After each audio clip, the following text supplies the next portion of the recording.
But first, coffee.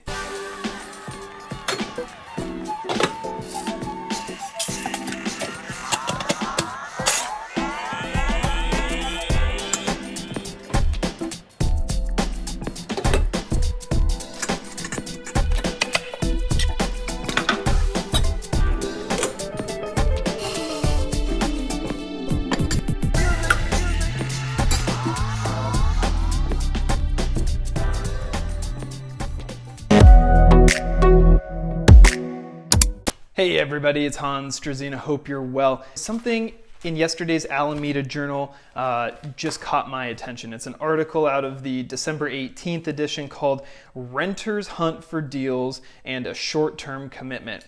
Why do we care? Right? It's renters, it's not homeowners, it's not buyers, it's not interest rates, right? Here's what I learned from the article. The first thing is 1 in 5 Bay Area renters are looking for a 6-month lease or shorter, something flexible, something very short term in general. And what's interesting is on a year-over-year basis, that's almost doubled in San Jose, San Francisco, and Oakland. So we're seeing this all over the Bay Area. Further, this is part of why no one reads newspapers anymore. Hard to fold. What is this telling us about our population in general, our housing needs as a greater community?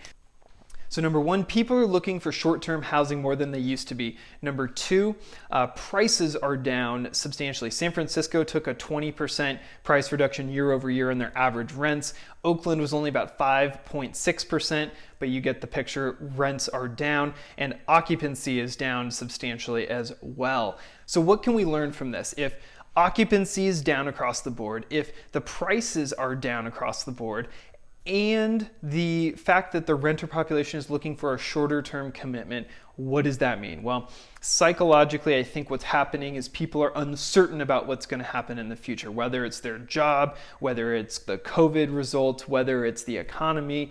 Less people want to be tied into something long-term, especially when there's uncertainty. And when there's uncertainty, people make less long-term decisions, and therefore that could trickle into the buyer pool. Now, obviously with rates being so low and the housing supply being what it is, which is minimal at the moment, the likelihood of us seeing a huge dip immediately is low.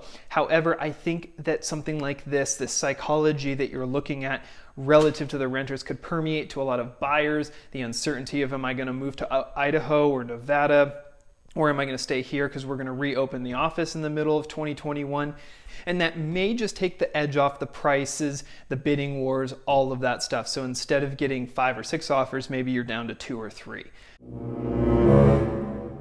I'm not suggesting that we're in for a crash, that there's all of a sudden going to be no buyers and everyone's gone from the marketplace and no one's going to buy all these houses that come on typically in the spring. That being said, I do think you might experience, especially in some of those entry price points, a little bit of a, shall we call it, taking the edge off of that buyer pool. Maybe there's 1 or 2 less offers per house. Maybe the price has a little less heat on it, or there's a little bit more of a contingency because of the uncertainty that people are experiencing broadly.